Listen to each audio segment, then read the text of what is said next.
Hello बच्चों, मैं विश्वदीप त्रिपाठी आप बच्चों का अपने केमिस्ट्री का यूट्यूब चैनल में स्वागत करता हूं।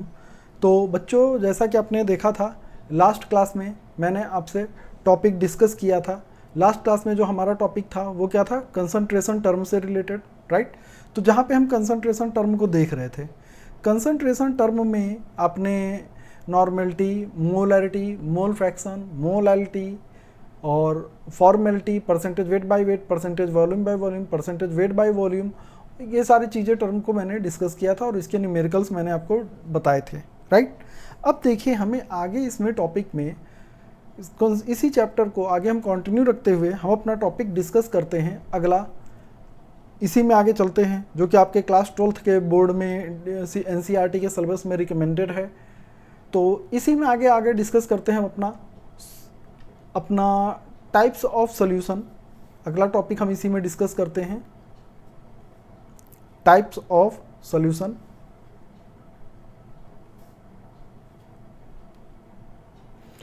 तो क्लियर हो रहा होगा, उम्मीद है कि आपको पिछला टॉपिक पूरा क्लियर होगा।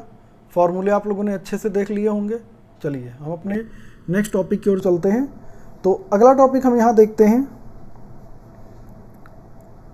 हेडिंग है हमारा types of solution. Types of solution.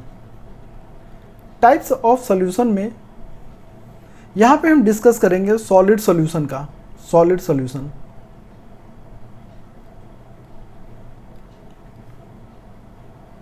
Solid solution. Solid solution को मैंने आपको बताया था कि सॉलिड सॉल्यूशन यानी कि हमारा क्या होगा? सॉलिड होगा। तो जिसमें एक केस आता है कि सॉलिड इन सॉलिड, यानी solid in solid, solid in solid, ये अपना पार्ट होगा इसके अंदर। सॉलिड इन सॉलिड ये अपना चलेगा, ये अपना मेन टॉपिक होगा। यानी टाइप्स ऑफ सॉल्यूशन में हम सॉलिड सॉल्यूशन की बात करेंगे। सॉलिड सॉल्यूशन में जिसमें आएगा सबसे ये पार्ट कि सॉलिड इन सॉलिड, सॉलिड को हम सॉलिड में डिसॉल्व करते हैं। सॉलिड सॉल्यूशन को मैंने आपको बताया था कि अगर हम आपका क्या हो जाएगा, सॉलिड, ये 3 फेज बार लिख लीजिए। तो अगर हम सॉलिड को सॉलिड में डिसॉल्व करें या लिक्विड को सॉलिड में डिसॉल्व करें या गैस को सॉलिड में डिसॉल्व करते हैं, ये सभी केसों के लिए क्या टर्म आएगा? In all these case we can use the term solid solution, right, in all these cases. तो first thing is that कि solid in solid means इस केस में हम यानी क्या कहना चाहते हैं solid in solid में, कि यहाँ पे देखिए both आपका solute and solvent both are in the solid phase, means in that case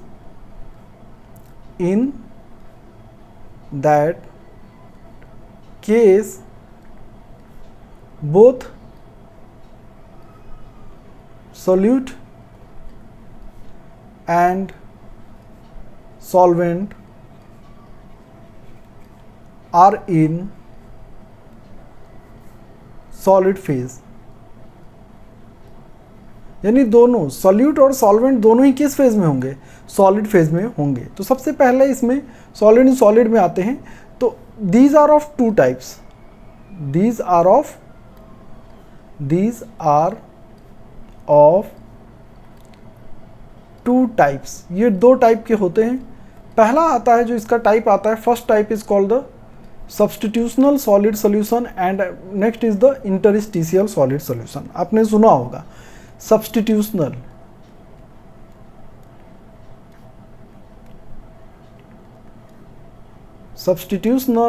solid solution and next आएगा इसमें क्या हो जाएगा? Interstitial solid solution. Substitutional solid solution में देखते हैं। तो सब्स्टिट्यूशन में जैसा कि आप जानते हैं कि अगर हम मान लें कि एक हम केस ले लेते, किसके लिए? सपोज कर लीजिए, थोड़ा सा हम इसको ऊपर करते हैं, ये देखिए। अब यहाँ पे हम सब्स्टिट्यूशनल सॉलिड सॉल्यूशन को डिस्कस कर रहे हैं, राइट। सपोज करिए कि ये हमारे पास एटम का एक अरेंजमेंट है, ये एटम का अरेंजमेंट है। ये हमने एटम को अरेंज कर दिया।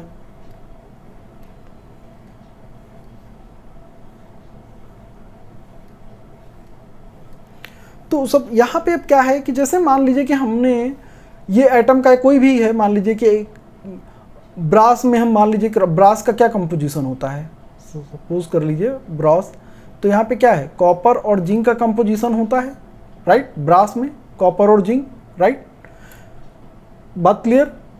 तो जैसे मान लीजिए कि यहाँ पे इस केस में हम देखते हैं कि ये सपोज कर लीजिए कि एटम है, कोई भी कॉपर एटम, ये सारे कॉपर एटम हैं, कॉपर एटम है। मान लीजिए पहले पूरा कॉपर प्लेट था, अब हम इसमें क्या कर रहे हैं, जिंक का मिक्सअप कर रहे हैं। तो सब्स्टिट्यूशनल का क्या मतलब आता है कि हम किसी एक एटम को हटा के उसकी जगह दूसरा एटम लाते, तो उसे हम क्या कहते हैं, सब्स्टिट्यूशनल।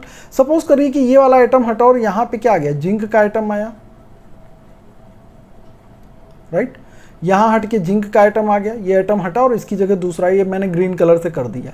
तो यानी ये जो ग्रीन कलर वाले एटम हैं, ये एटम किसके हो गए, जिंक के हो गए, राइट। ये भी यहाँ पे ये मैंने इसे ग्रीन कलर कर दिया, राइट। बात क्लियर। तो ये ग्रीन वाला जो आ रहा है, यानी कि आप देख रहे हैं कि एक एटम वो उस एटम की जगह क्या कर रहा है, अगला एटम आ रहा है, राइट। एक एटम हटा और उसकी जगह दूसरा एटम जिंक आया। One atom is displaced and another atom zinc उसकी पोजीशन अचीव कर रहा है, राइट। बात क्लियर। तो in that case substitutional solid solution यानी क्या हो जाएगा इस केस में, in substitutional solid solution, in substitutional solid solution, in substitutional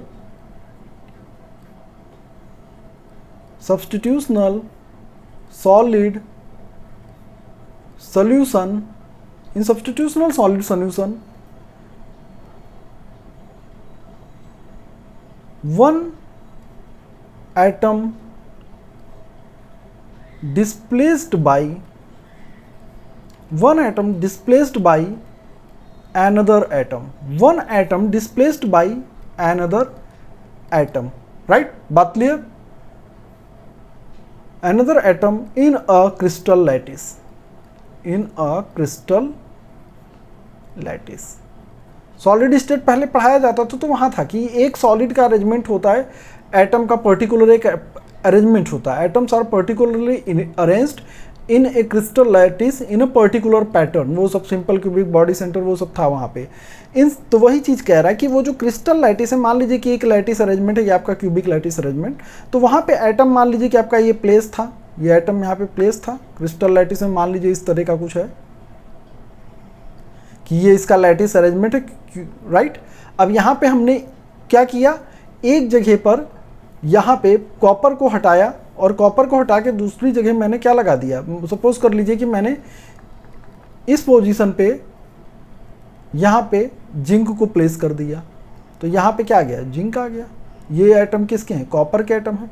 समझ में आया कि इन सब्स्टिट्यूशनल सॉलिड सॉल्यूशन में क्या होता है, वन एटम को हम डिस्प्लेस्ड करते by another atom in a crystal lattice, right.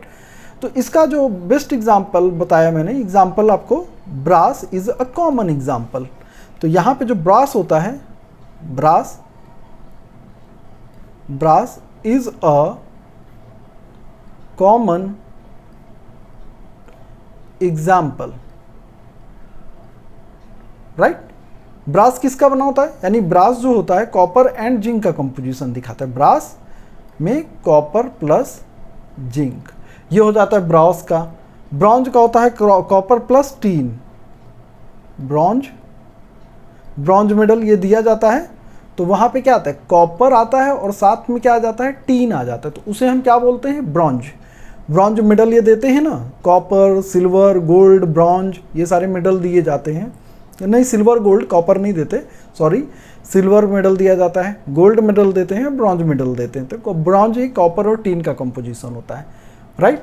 और यही आपका स्टील होता है, जो खाने के बर्तन होते हैं, ये होते हैं ना स्टेनलेस स्टील, इसमें क्या होता है, carbon plus manganese plus iron, right. तो ये होता है उसमें स्टील में, राइट। बात क्लियर। तो सब्स्टिट्यूशनल सॉलिड सॉल्यूशन आपको समझ में आ गया होगा। चलिए, इसी के बाद हम अपना नेक्स्ट टाइप चलते हैं। सब्स्टिट्यूशनल के बाद अपना नेक्स्ट टाइप है सेकेंड अपना टाइप चलता है सब्स्टिट्यूशनल, क्लियर हो गया।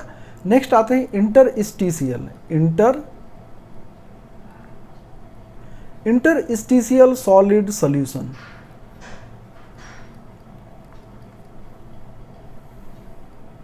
इंटरस्टिशियल सॉलिड सॉल्यूशन के बारे में हम डिस्कस करते हैं, राइट। देखिए, इंटरस्टिशियल सॉलिड सॉल्यूशन की अगर हम बात करें तो यहां पे क्या होगा, इंटरस्टिशियल सॉलिड सॉल्यूशन में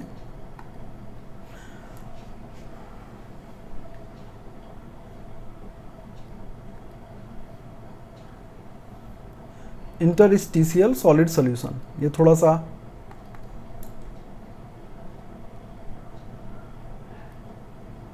एक मिनट। तो इंटरस्टिशियल सॉलिड सॉल्यूशन में एटम कहाँ पे प्लेस करेगा, इंटरस्टिशियल साइट पे प्लेस करेगा। तो इसीलिए इसका नाम क्या है, इंटरस्टिशियल सॉलिड सॉल्यूशन। हर एटम का पर्टिकुलर अरेंजमेंट होता है, आपने पढ़ा होगा। यहाँ पे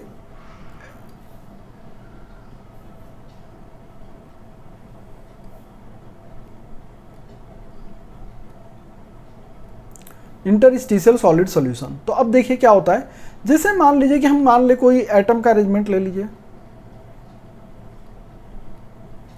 ये एटम का हमने अरेंजमेंट दिखा रहे हैं आपको,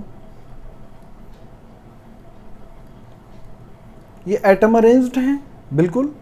अब मान लीजिए यहाँ पे जो साइट आपको गड्ढे दिख रहे हैं, इसी को हम क्या कहते हैं, बीच बीच में ये एटम, इस एटम, इस एटम, इस एटम और इस एटम के बीच में जो खाली जगह दिख रही है, इसी को हम बोलते हैं इंटरस्टिशियल साइट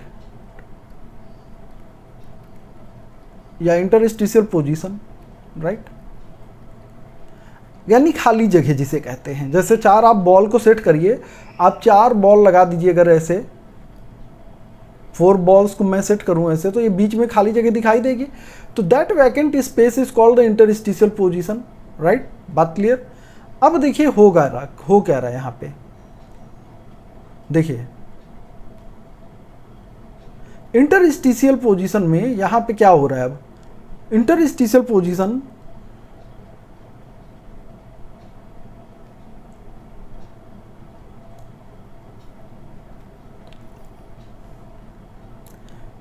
इसमें सिस्टम में थोड़ी दिक्कत आ रही है लग रहा है आज ये।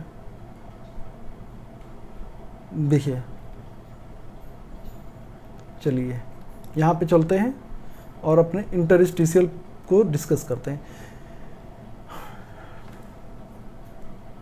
Interstitial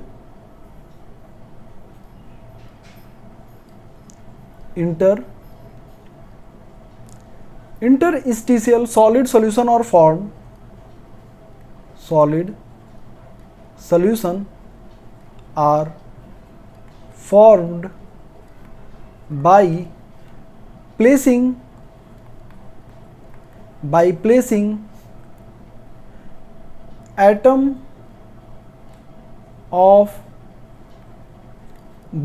atom of one kind into the void in the lattice of atom of other substance, into the lattice of atom of other substance, right. बात क्लियर। यानी कि जो कोई भी एटम, मान लीजिए अगर हम कोई एटम दूसरा आके यहाँ प्लेस कर रहे हैं, तो मान लीजिए हम इसके वॉइड में, इस वॉइड में यहाँ पे हम इस एटम को प्लेस कर रहे हैं, राइट। बात क्लियर। तो एनदर एटम, ये मान लीजिए कि यहाँ पे मैंने प्लेस कर दिया, ये एनदर एटम है, एनदर एटम, कोई दूसरा एटम ये इसके वॉइड में आके रह रहा है, राइट। बात क्लियर। अब इसका सबसे अच्छा एग्जाम्पल देखा जाए तो टंगस्टन कार्बाइड W2C2, जिसे हम क्या कहते हैं, tungsten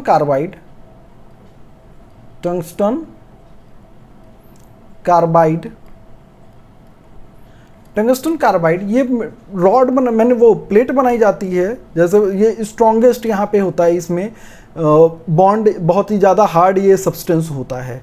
tungsten carbide is an extremely hard substance, extremely hard.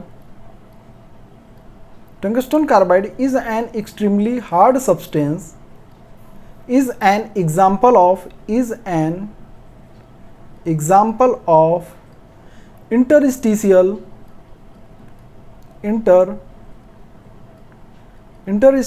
solid solution। यानी कि है क्या, जो टंगस्टन कार्बाइड के केस में देखा जाए तो टंगस्टन किस ब्लॉक का एलिमेंट है? टंगस्टन आपका जो डी ब्लॉक का एलिमेंट है, ये बात आपको पता है। टंगस्टन जो आता है बच्चों वो किस ब्लॉक में आता है? डी ब्लॉक में आता है। अब इसको हम थोड़ा ऊपर करते हैं। टंगस्टन आपके डी ब्लॉक का एलिमेंट है। अब इसको थोड़ा सा देखिए एक स्ट्रक्चर से समझते हैं। अगर ये टंगस्टन आपका डी ब्लॉक का एलिमेंट है तो उसकी साइज क्या है? बड़ी है।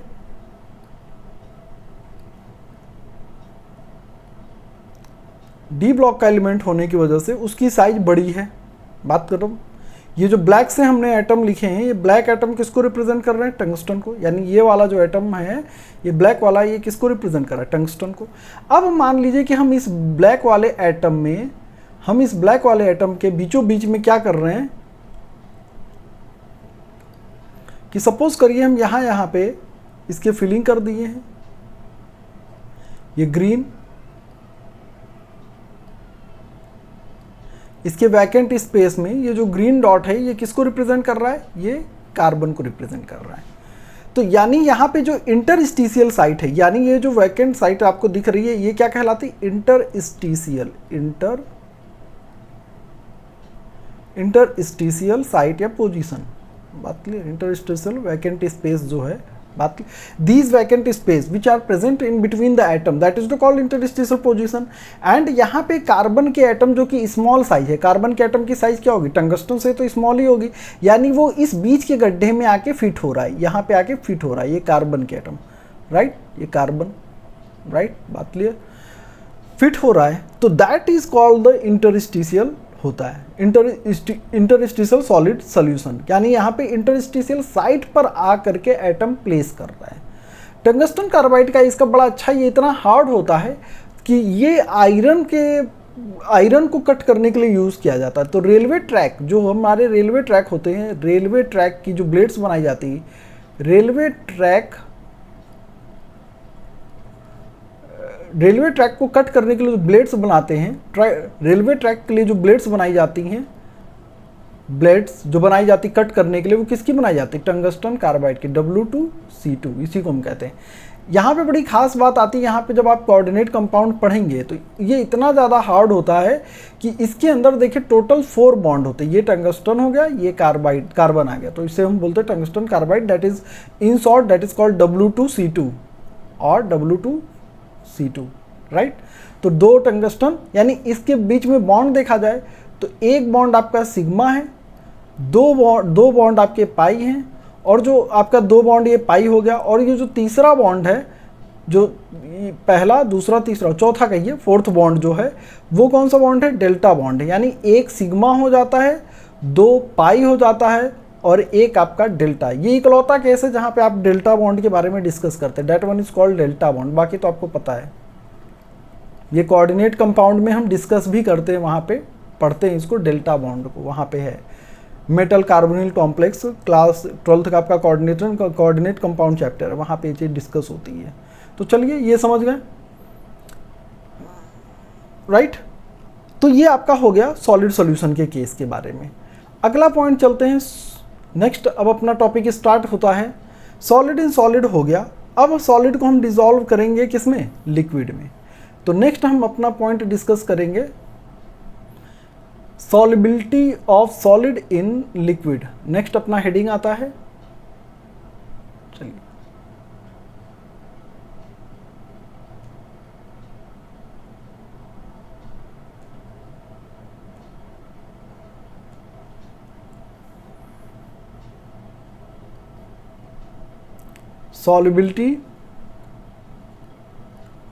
solubility of solid in liquid। तो उम्मीद होगी बच्चों कि पहला वाला टॉपिक आपको इजीली क्लियर हो गया होगा। फर्स्ट टॉपिक हमारा क्लियर हो गया। चलिए अब आगे चलते हैं, solubility of solid in liquid. अगला टॉपिक इसी के अंदर का है, सॉलिड सॉल्यूशन के अंदर हम अब यहाँ पे पढ़ेंगे किसका? सॉलिड इन लिक्विड का। इसके पहले जो हमने पढ़ा वो किसका? सॉलिड इन सॉलिड का, ठीक है। देखिए solubility of solid in liquid में डिफाइन क्या करता है, ये तो आप पहले देख ही चुके हैं कि यहाँ पे क्या हो जाता है कि हम सॉलिड को किस में डिसॉल्व करेंगे, लिक्विड में। Solubility of solid in liquid में, यहाँ पे इस केस में हम सॉलिड को किस में डिसॉल्व कर रहे हैं, लिक्विड में। तो डिफाइन क्या करता है, इसकी डिफिनीशन क्या हो जाएगी, तो इसकी डिफिनीशन हो जाएगी solubility of solid in liquid is defined as solubility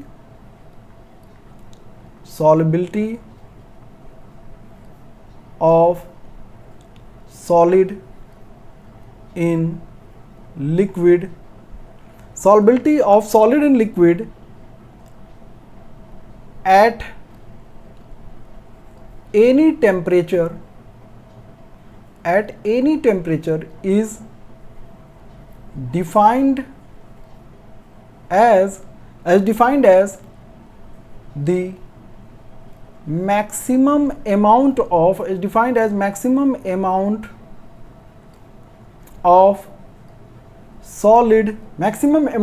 solid, यानी कि ये क्या हो जाएगा, सॉल्यूट की तरह वर्क करेगा। Maximum amount of solid in gram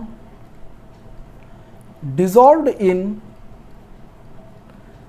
maximum amount of solid in gram dissolved in 100 gram of liquid, 100 gram of liquid। Liquid अब यहाँ पे कैसा कार्य कर रहा है, कैसा एक्ट कर रहा है, it act as solvent here in 100 gram of liquid to form a saturated solution, to form a saturated solution। वो क्या बना रहा है, एक तरह का सैचुरेटेड सॉल्यूशन। तो solubility of solid in liquid is defined as at any temperature maximum amount of solid in gram is dissolve in 100 gram of liquid to form saturated solution at particular temperature, that is the called solubility of solid in liquid. तो अब आते हैं, ये समझ गए, ये तो एक डिफाइन कर दिया मैंने डिफिनीशन आपके लिए। अब आते हैं factor affecting solubility of solid in liquid. क्या क्या फैक्टर्स हैं, factor affecting solubility of solid in liquid,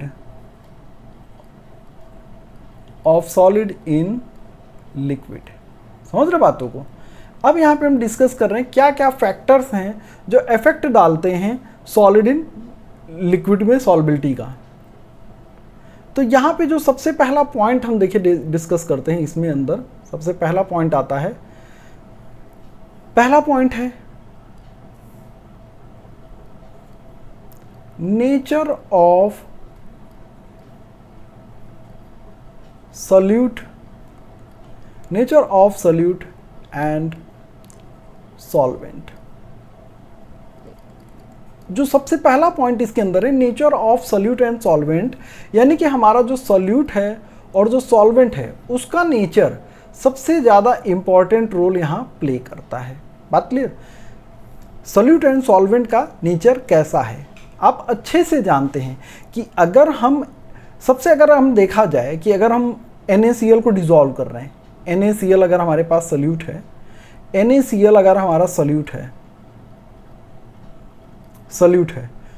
तो इसके लिए सॉल्वेंट क्या हो जाएगा, वाटर हो जाएगा, वाटर H2O इसके लिए बेटर सॉल्वेंट होगा, राइट। अगर हम यही बात करें कि अगर आपका NaCl ले लें और हम इसको बेंजीन में डिसॉल्व करें C6H6 बेंजीन सॉल्यूशन में, तो क्या ये बेटर सॉल्युबिलिटी दिखाएगा, वहाँ पे ये सॉल्युबिलिटी बेटर नहीं दिखाएगा, राइट। बात क्लियर। हम शुगर को भी वाटर में डिसॉल्व करते हैं, अगर देखा जाए तो हम जनरली डिसॉल्व कर देते हैं, शुगर को भी क्या करते हैं, वाटर में हम डिसॉल्व कर देते हैं, राइट। बात क्लियर। लेकिन शुगर का अच्छा सॉल्व, अगर हम शुगर को बेस्ट अच्छा डिसॉल्व करना चाहे तो वो हमारा किस में डिसॉल्व हो जाएगा, ईजिली बेंजीन में बहुत ईजिली डिसॉल्व हो जाएगा। आपने सुना होगा कि आपके जो सॉल्वेंट होते हैं, कुछ होते हैं पोलर, कुछ होते हैं नॉन पोलर सॉल्वेंट, जिसमें कि बेंजीन, CCl4 ये सब आ जाते हैं नॉन पोलर सॉल्वेंट में। वाटर आपका क्या होता है, पोलर सॉल्वेंट। वाटर आपका क्या होता है, वाटर जो है ये आपका पोलर सॉल्वेंट होता है, पोलर सॉल्वेंट, आपका ये वाटर हो गया। अब आपका बेंजीन, एसीटोन, बेंजीन, एसीटोन, ये सब किस में आ जाएगा? नॉन पोलर सॉल्वेंट में। Non polar solvent, polar non polar ये आप समझते होंगे। वाटर आपका पोलर सॉल्वेंट है कि वाटर में पोलरिटी आती है, वो कैसे आती है वो सब आप केमिकल बॉन्डिंग में डिस्कस कर चुके हैं। तो एक सीधा सा कॉन्सेप्ट है, एक सीधा सा कॉन्सेप्ट यहाँ दिया जाता है कि जो कंपाउंड्स होते हैं in general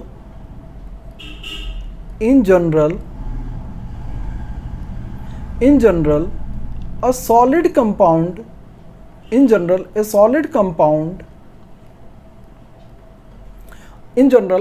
compound dissolve in a liquid,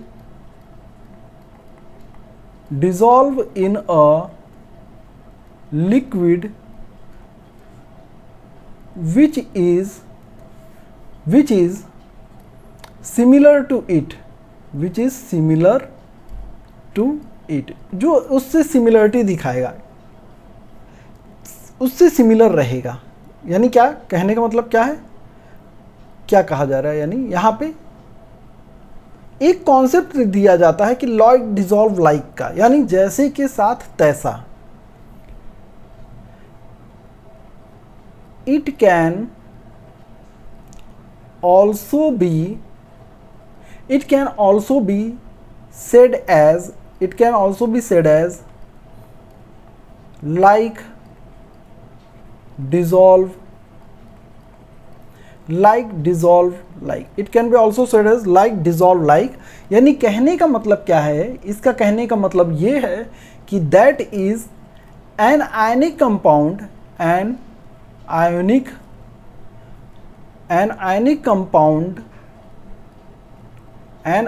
compound or polar compound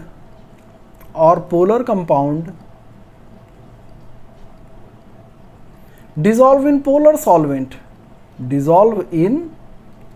कैसे सॉल्वेंट में डिसॉल्व होगा? पोलर सॉल्वेंट में। यानी वाटर जितने भी आयनिक है NaCl, KCl, ये सारे CaCl2, MgCl2, जितने आपके आयनिक कंपाउंड्स हैं, आयनिक कंपाउंड्स मेनली डिसॉल्व होंगे पोलर सॉल्वेंट में। वाटर हो गया आपका, ये सब पोलर सॉल्वेंट है, in polar solvent. While non ionic और non polar compound, non ionic और non polar compound dissolve in non polar solvent,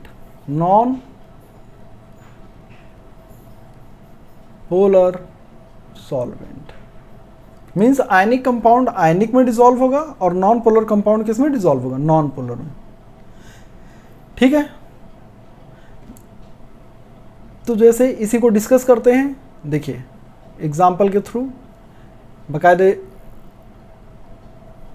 आराम से समझ गए इस बात को कि हमारा जो आयनिक डिसॉल्व होगा वो पोलर कंपाउंड में, और नॉन आयनिक या नॉन पोलर कंपाउंड ये किस में डिसॉल्व होगा? नॉन पोलर सॉल्वेंट में। एग्जाम्पल, जैसे कि एग्जाम्पल ले लिए NaCl जो होगा common salt, NaCl common salt, इसे हम कॉमन सॉल्ट भी कहते हैं, common salt NaCl common salt an ionic compound है। ये आपका एक तरह का कैसा compound? An ionic compound dissolve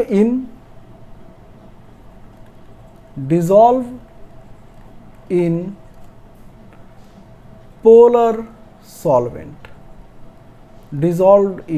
polar solvent, like, बात क्लियर?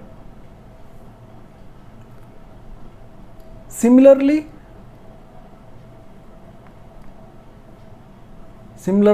non-ionic compound, non-ionic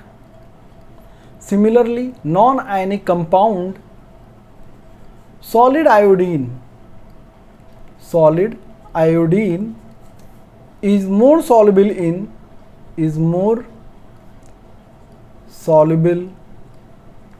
इन किस में आ जाएगा सॉल्युबल, बेंजीन आपका नॉन पोलर हो गया, बेंजीन हो गया, एसीटोन हो गया, बेंजीन एसीटोन, बेंजीन और एसीटोन और कार्बन टेट्राक्लोराइड CCl4, ये आपके क्या हो जाते हैं, नॉन पोलर सॉल्वेंट हो जाते हैं, राइट। बात क्लियर। तो वहाँ पे ये क्यों सॉल्व होते हैं आयनिक में, तो वहाँ पे रीज़न क्या आता है कि एक strong electrostatic force of attraction exist करता है। जैसे मान लीजिए कि आपने NaCl लिया,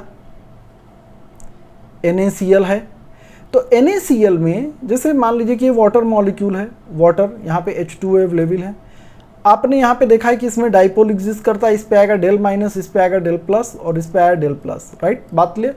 अब ये क्या करेगा, अब जैसे NaCl आएगा, NaCl में आपको पता है कि ये Na प्लस और क्या होता है Cl माइनस में ब्रेक करेगा, अपोजिट एक दूसरे को क्या करेंगे, इंट्रैक्ट करेंगे। तो ऑक्सीजन ये किससे इंट्रैक्ट करेगा, सोडियम के साथ, और हाइड्रोजन के साथ कौन इंटरेक्ट करेगा, क्लोराइड आयन इंटरेक्ट करेगा। तो ये इलेक्ट्रोस्टैटिक इंट्रैक्शन जो आ रहा है इनके बीच, दैट इज रिस्पॉन्सिबल कि ये ब्रेक कर जा रहा है। NaCl पानी में डालते ही ब्रेक किया और अपोजिट आयन एक दूसरे से क्या कर गए, इंटरेक्ट कर रहे हैं। बात क्लियर। तो यहाँ पे रीजन क्या आता है सॉल्युबिलिटी के लिए, इसी चीज को हम क्या कहते हैं, देखिए इसी चीज को देखिए हम एक्सप्लेन करते हैं यहाँ पे। Reason for the solubility of ionic compound, reason क्या है, reason for the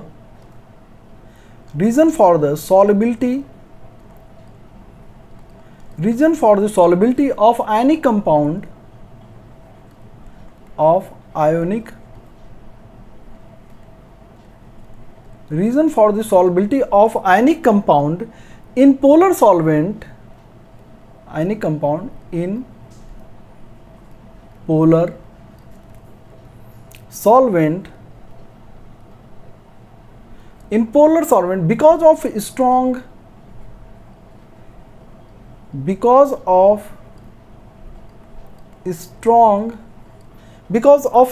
electrostatic force of attraction, electrostatic force of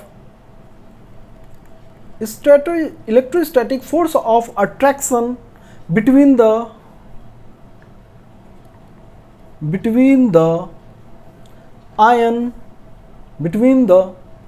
ionic crystal and polar solvent. जहां पे आपने पहले देखा अभी कि आयनिक क्रिस्टल और पोलर सॉल्वेंट के बीच में strong electrostatic force of attraction work कर रहा है। बिल्कुल सही बच्चों, है कि नहीं, समझते जा रहे हैं, बिल्कुल आराम से देखिए समझते जाइए। अब देखिए एक चीज और फैक्टर हम यहाँ पे आपको दिखा देते हैं, डिस्कस करते हैं, नोट में डाल देते हैं यहाँ पे। अगला देखिए यहाँ पे डिस्कस क्या कर रहा है ये चीज, कि एक चीज और होती है सॉल्युबिलिटी ऑफ जो आयनिक सॉलिड्स होते हैं, solubility of ionic solid, solubility of ionic solid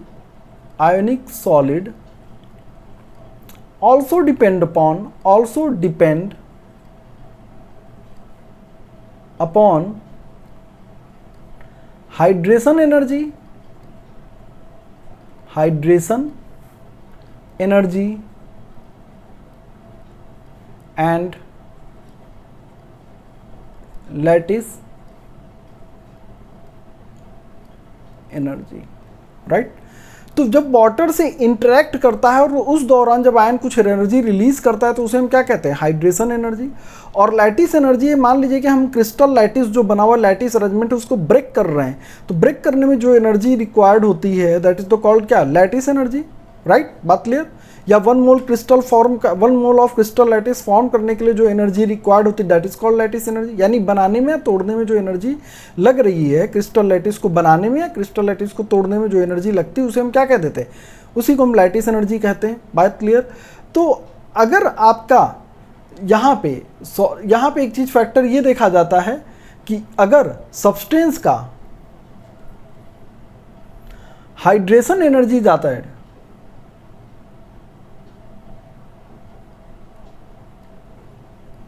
in दोनों में एक रिलेशन है सॉल्बिलिटी को लेकर के। हाइड्रेशन एनर्जी अगर ज़्यादा है और लैटिस एनर्जी कम है, लैटिस एनर्जी, तो ऐसे के ये पूछता भी है आपका, ये इंपॉर्टेंट है आपके जेई पॉइंट ऑफ व्यू से, ये सब पूछता है। हाइड्रेशन ये पूछता है कि कौन ज़्यादा सॉल्बिल होता है। तो अगर जिसका ऐसा फैक्टर है तो हाइड्रेशन एनर्जी ज़्यादा होनी चाहिए और लैटिस एनर्जी कम होनी चाहिए। तो such type of solid is such type of ionic solid, ऐसे केसों में सच आयनिक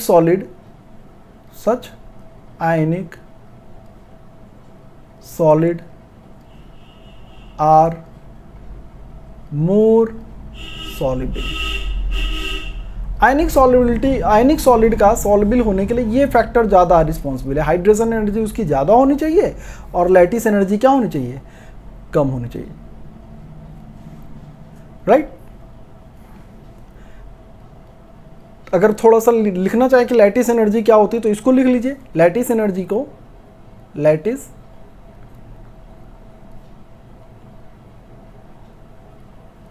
लैटिस एनर्जी को डिफाइन करते हैं, it is defined as the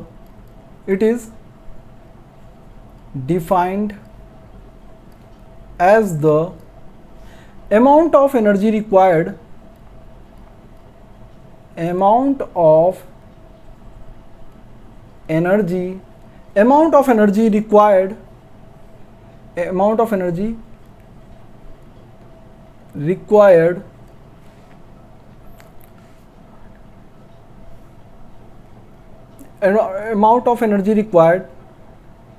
for the splitting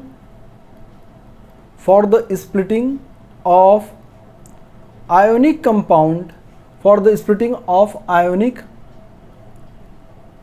compound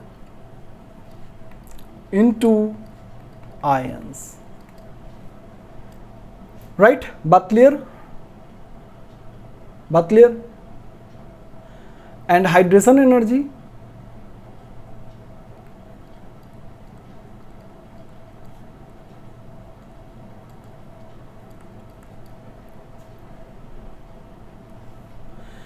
energy is given out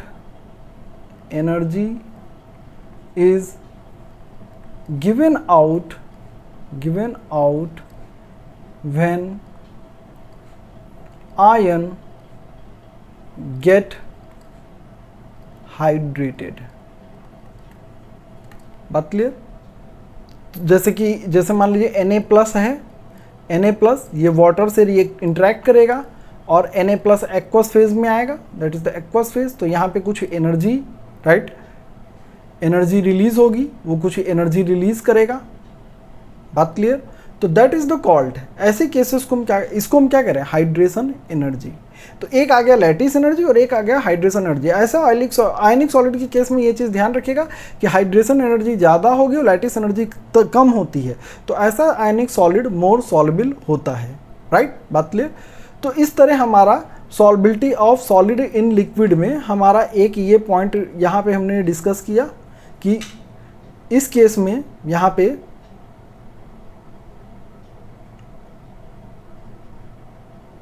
ये चीज़ आपने देखा यहाँ पे कि solubility, nature of solute and solvent, यहाँ पे ये पार्ट आता है जहाँ पे लाइक डिजॉल्व लाइक के अंदर ये पॉइंट हमने डिस्कस किया, ठीक है। तो अब इसके बाद nature of solute and solvent, फिर इसके बाद आगे फैक्टर हम चलेंगे, इफेक्ट ऑफ टेम्परेचर क्या रोल आता है, फिर इफेक्ट ऑफ प्रेशर, यही सारी चीज़ें हम डिस्कस करेंगे। तो ठीक है बच्चों, इतना टॉपिक हम अभी आज रखते हैं, इतना, और बाकी रिमेन टॉपिक हम आपसे कल डिस्कस करेंगे, ठीक है। नेक्स्ट क्लास में अब इससे डिस्कस होगा। तो इतना आप समझ गए, आराम से इसको नोट कर लीजिए। क्लियर बात? चलिए, तो आगे क्लास में हम आपसे फिर मिलेंगे, तब तक के लिए good night, bye bye, thank you. और आप हमारे चैनल को सब्सक्राइब करिए, सब्सक्रिप्शन नहीं दे रहे हैं तो प्रमोशन नहीं मिल रहा है, अंदर से एनर्जी नहीं आ रही है। चलिए ठीक है, फिर मिलते हैं। थैंक यू बच्चों।